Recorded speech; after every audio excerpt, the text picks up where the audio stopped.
Thank you for joining us at New Covenant Church in Harrisville. We are so excited you have joined us today to hear the Word of God. One of the things that's really been burdened my heart for quite a while now is that this generation here is going into some kind of cancel culture. And it's really been bothering me because right now, this generation has so many things at their fingertips.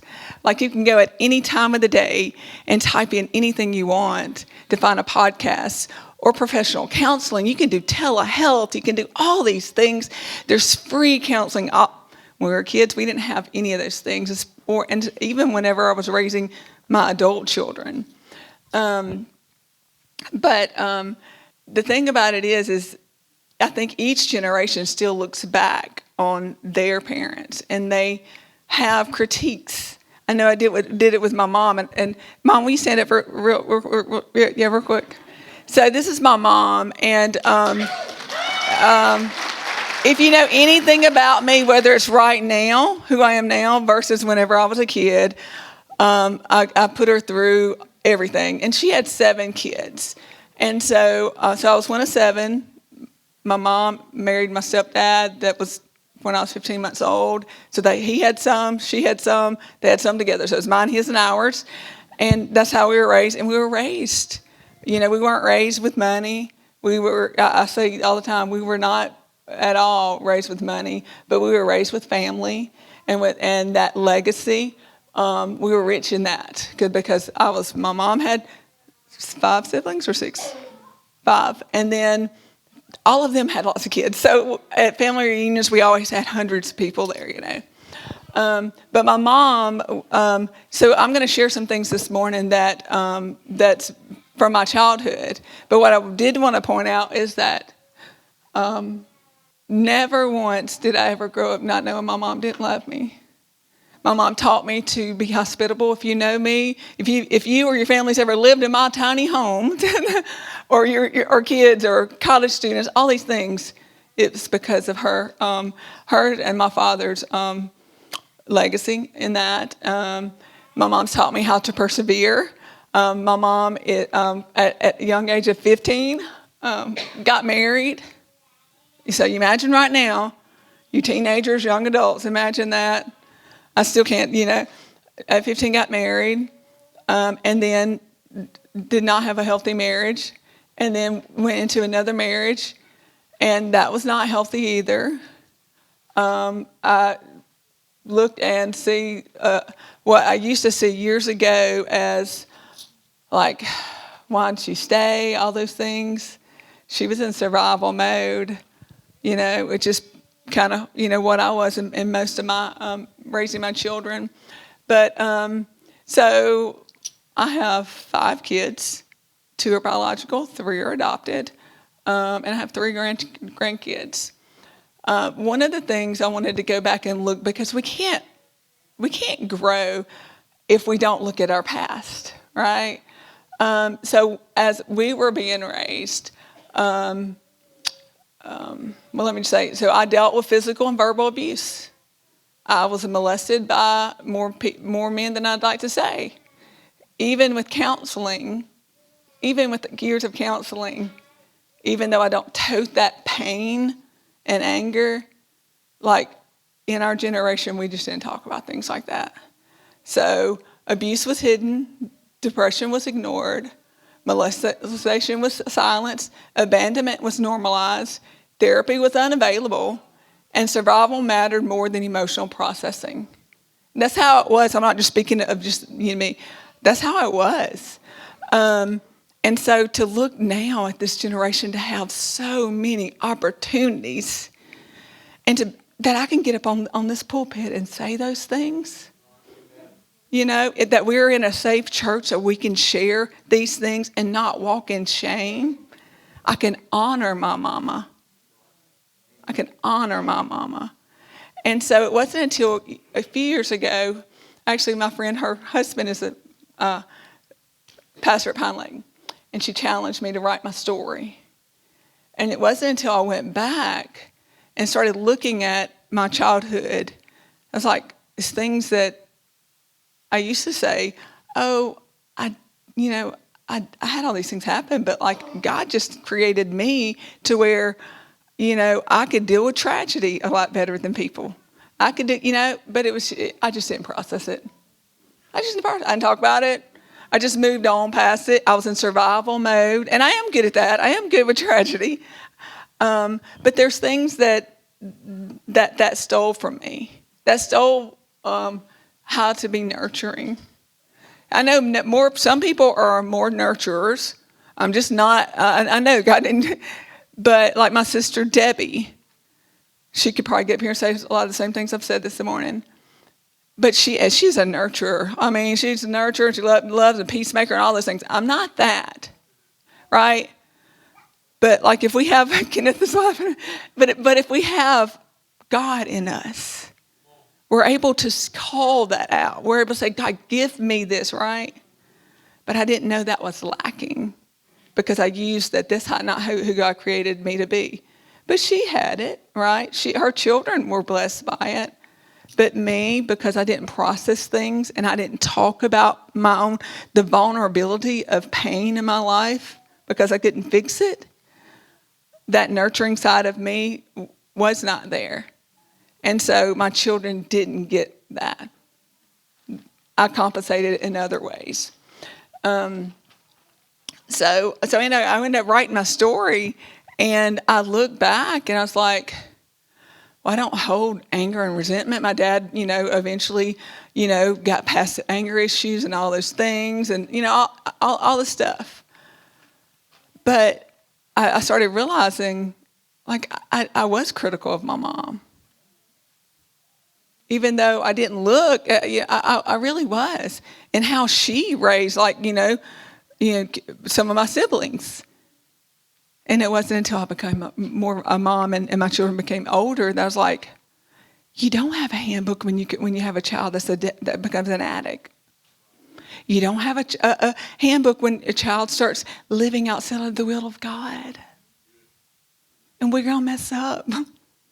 It falls on us, to say, you did it wrong. But most of the time, we're in survival mode. And so a few nights ago, I had some people, I just made a post on Facebook and said, hey, if you wouldn't mind, if you're over like 45 or older, would you answer some questions for me? Because I wanted to know, like, where, is this just me? Really, I've kind of done some studying, but locally, I wanted to see where we're at. And so I just asked questions like, were you raised by your mom? Did you have sit down conversations with your mom? Was she intentional talking to you about your feelings? Talk about verbal abuse, about your dad, all these things, right? Most of them answered the same way as I would. I think one of them, the only thing is that had I shared with my mother about sexual abuse, I know that my mom would have not ignored it. Most of the women in the poll, in the conversation, said they were ignored or they were not believed. And so hearing all those things, what happens is whenever you go through these things, let me get to where. So some of these mothers were children carrying adult pain. Some never got protected. Some never got comforted. Some never got apologized to. And then they became mothers. Not healed mothers. Not fully restored mothers. Just mothers trying to survive.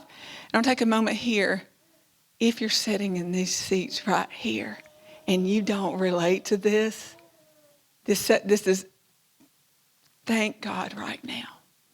I remember years ago, Trent told me, he said, it takes generations following after the Lord to break off generational curses and for you to start seeing fruit of a legacy of God, right? My mama didn't have that modeled for her. We weren't in church when we were young, right?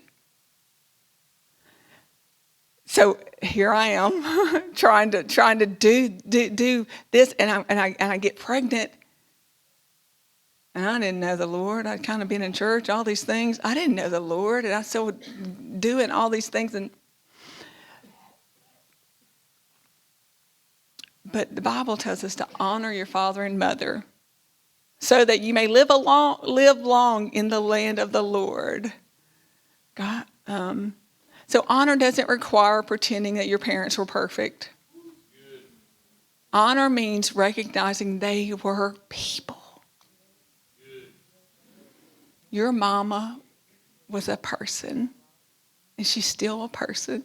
And she still may be that young little girl that never processed things, that was never protected, and that's tried her best. I'm going to get to some word here in just a minute. So I want to talk about Peter. And this, like I told Trent this morning, last night, I was like, this is not your typical hugs and flowers and all this Mother's Day message. But I'm hoping for some healing today. So Peter, we know Peter was one of the 12 disciples. He was actually in the inner circle, so he was one of the top 3. Peter saw miracles. Peter saw thousands of people be fed, He saw his mother-in-law be cured. He saw a girl raised to life. He saw all these things happening. That he walked with the Lord, right? And he still failed. But it did not mess up his calling. So I'm going to Luke 22, 31 through 34. I may have to stand up to read it. And y'all, I'm not an eloquent reader. I actually in school was very embarrassed to read because I stutter and I don't feel like I read very well. So I usually try and skip over this, but I'm not today. Okay. So this is Peter's denial. This is when Jesus predicted the denial. Simon, Simon, look out. Satan has asked to sift you like wheat, but I have prayed for you that your faith may not fail. And you, when you have turned back, you will strengthen your brothers. Lord, he told him, I'm ready to go with you both to prison and to death. I tell you, Peter, he said, the rooster will not crow today until you deny me 3 times. Okay, now I'm going to go over to 54. So this is when he denies the Lord. They seized him. They said this is back whenever Jesus had went to pray, and Peter I think at this point, he cut off someone's ear at this point, for the Lord. Okay, but they seized him, led him away, and brought him into the high priest. Meanwhile, Peter was following at a distance. It doesn't sound like he was ready to go to prison or death with them, does it? They lit a fire in the middle of the courtyard and sat down together, and Peter sat among them. When a servant saw him sitting in the light, they looked closely at him. She said, this man was with them too.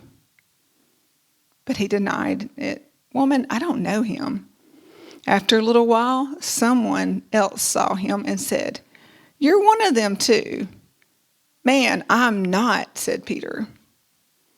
About an hour later, another kept insisting, this man was certainly with him, since he is also a Galilean.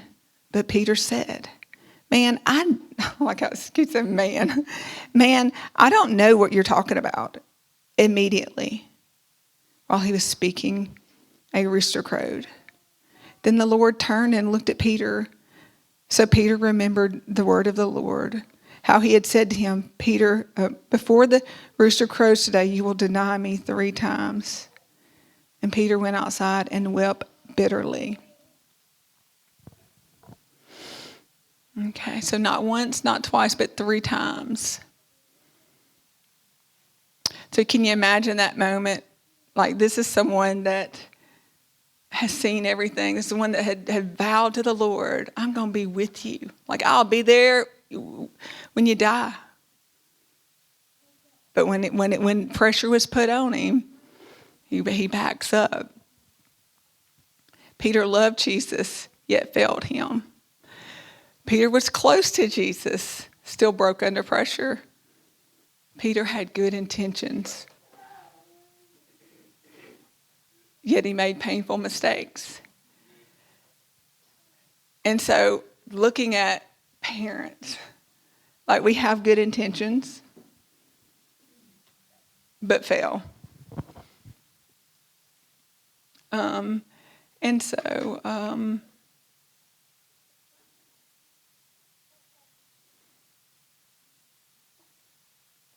whenever looking back, so I would kind of did a study. I know I'm not a researcher or anything, but like back in the 50s ish, 50. The parenting style was very strict, very structured, all those things. We went to church, all these things. Then you get in the 60s and 70s, and it was a lot more laid back, the free love, all this stuff, right? It was more laid back, let kids be kids, and all these things. Well, then you get into the 80s and 90s, and then you start realizing that all this stuff was happening in this freeness, right? And then you become parents in the 90s where internet has come and where all of a sudden there's predators. Like it was around us, but we didn't know to the degree. And I haven't done a study, but just thinking like, was it this many before internet? I know like porn and the access to all that has made it increase, but like, that's what the enemy has used. So what did we do? Y'all, what did we do? That helicopter parenting. So when she's controlled you, when that mama was controlling you and you felt like she doesn't care, like she doesn't believe me, she doesn't trust me. She just didn't trust what was happening in the world. She knew what happened when she was a child. And now, people have access in your bedroom, on your phones, all of these things. And again, that was our 90s. Still counseling and all that still wasn't really available. It was, but I really don't recall of it much. So we probably overreacted, or did we? We were in that survival mode that our mamas were in. And so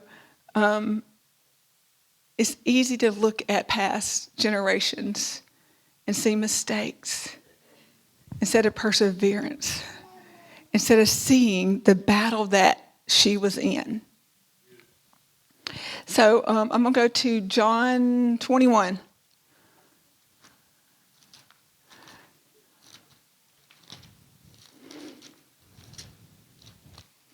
And I'm going to be in, I got 1 to 18, but I think I'm going to just skip on down a little bit.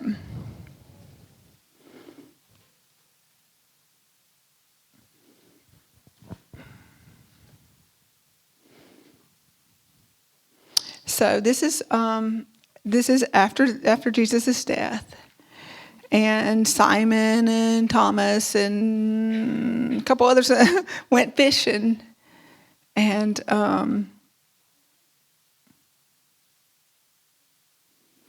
it's when Jesus called out to them, when Jesus appeared, and He increased their fish. They brought fish onto shore. I'm kind of paraphrasing real quick, but the point of this right here is the restoration of Peter, because I don't know how from that time of the denial until this, I don't know Peter's emotions or all those things, but I do know right here. This is where Jesus has shown forgiveness and grace and love. So they had all these fish. They come to the shore and they're cooking all this fish. And so I'm in verse 18. When they had eaten breakfast, Jesus asked Simon Peter, "Simon, son of John, do you love me more than these?" "Yes, Lord," he said. "You know that I love you." He said, "Feed my lambs." And a second time he asked, Simon, son of John, do you love me? Yes, Lord, he said. You know that I love you. Shepherd my sheep, he told them. He asked him a third time, Simon, son of John, do you love me? Peter was grieved that he asked him a third time, do you love me? He said, Lord, you know everything. You know that I love you. He said, feed my sheep. So in this, the Lord wanted to show grace. He wanted to commission Peter back out to show him that, because we don't have time to go into Peter's life after this and what he did and the Pentecost and all the things. Trent's been preaching on Peter for quite a while. We've done it in small groups and everything. But what it showed was that even when he turned his back on Jesus, like Jesus, before even he turned his back on, he named Peter. He said, "You're the rock that my church is going to be built on." Jesus already knew what was going to happen, right? Jesus already knew that Peter was going to deny him, but he didn't count him out. Let me scroll.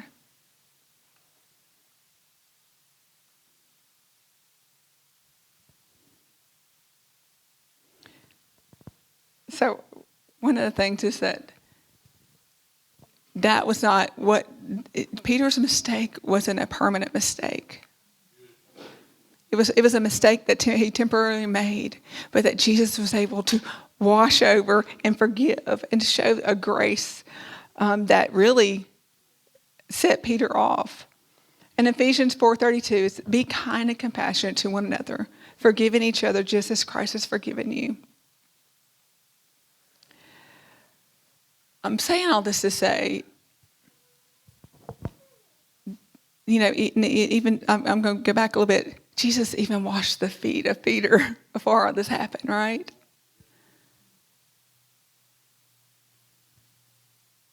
Be kind and compassionate.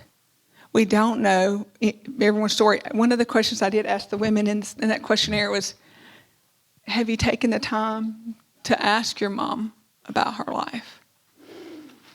About her past, because she probably didn't tell you. So I'm going to just finish up in here in a second about honor. So honor without pretending perfection. Honor is not erasing the truths of your parents and their flaws and pretending they're flawless. It's about recognizing their role in your life and showing respect for their role even when they fall short. But honor is earned through a relationship, not demanding through obedience. And I will say our generation, we demanded obedience. And so that hurt you all. If you're children of my generation, that hurt you all. I didn't know. I remember when ADHD really come about. I don't know, it's been around, but when my son that is now going to be 29 this year, when he got diagnosed with it, they were ready to expel this kid from school, and the ADHD that I was seeing did not look like what I'd seen in other kids. And anyway, long story short, I cried so many times about having to give my son medicine. It did change him, but again, what did we know? Now that I'm raising my granddaughter that definitely has it, I have it. There's different things now. There's counseling, there's play therapy, there's taking these dyes out, all these things, right? If I had known, I would have done better, right? Learn about your past. Learn about what people's walked through and what they had to have available still this day before you judge. So we as parents are to show respect. So that our children are able to honor us in a way that we should be honored. It's not excusing sin or ignoring pain. True honor means speaking and acting with dignity, so that you will be able to do what God's called us to do, right? this doesn't, the love them anyway. Love them anyway. Yeah, we are to love. Doesn't mean we excuse pain. It doesn't mean we excuse their sin. But we are to turn around and talk and have hard conversations, even when it hurts. Just had my son the other night tell me something that we were talking about nurturing. I was talking about this message. And he said, Mom, he said, we just lack nurturing. Which hurt because I just didn't realize it to that degree. And I said, yeah, but it's hard to give what you didn't get. And I'm sure it's hard to give what you didn't get, right? It's easy to judge without knowing and without asking and without having conversations. So we are to speak in truth and with accountability. The Bible talks all about that. This boundaries mess, y'all, I love boundaries, all right? But the boundaries mess of this cancel culture and believing that we set these boundaries because things are toxic and we're just going to cut people out of our life. If you're a Christian, that's not how you are to live. You are to love and you have boundaries. Now, it doesn't mean we allow people that's still living a toxic life to have access to us, right? But when those parents or whoever it is are doing their best and trying, don't judge. Have these conversations with them.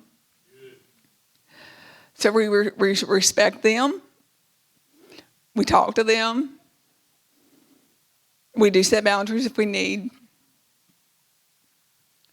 Oh, there's one more thing in here. Okay, last thing. Honor means recognizing your parents as people who shaped you with all their strengths and flaws and showing respect for their role in your life while protecting your own well-being and your conscience. It's not pretending that they're perfect, but about honoring them as they are in the way God calls you to. So Peter failed Jesus, right? In the public, he denied him. But then Jesus lovingly restored Peter. So we don't have to get on Facebook and dog our family. If you need to talk, say those things, go to the source. Be loving. Peter's mistake did not erase his calling.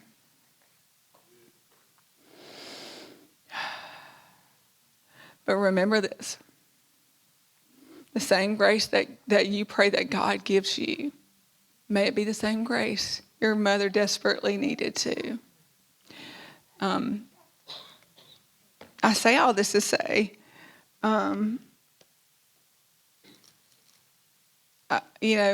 raising 5 kids, all different kids, so I've told you I'm raising my granddaughter that's 6, and early on, we've had her since 23, I think, something like that.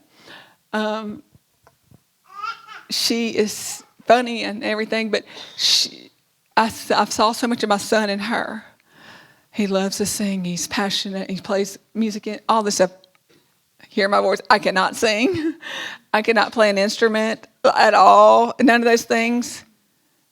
But she could just make up lyrics, and she's tapping on stuff and beating on stuff and all these things, and can hear a song and know it like that. And I'm like, okay, Lord, how do I nurture this? I understand that part of it. How do I give her what she's lacking? Because God knew who her daddy would be. Then her mother, seeing all these other creative side to her. She's a gift giver. This girl goes around our house, I don't know how many times a day, and fills up gift bags and says, "Here, Grammy."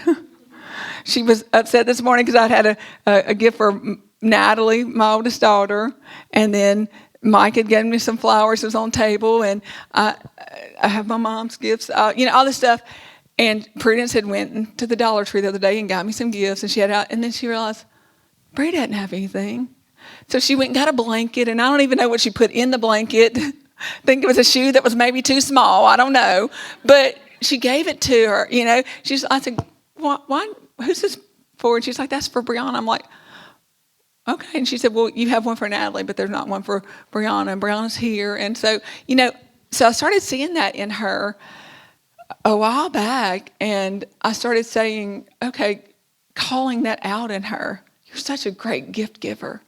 That makes me feel so happy. Now, I don't like cleaning out those gift bags and putting everything back the way they go, right?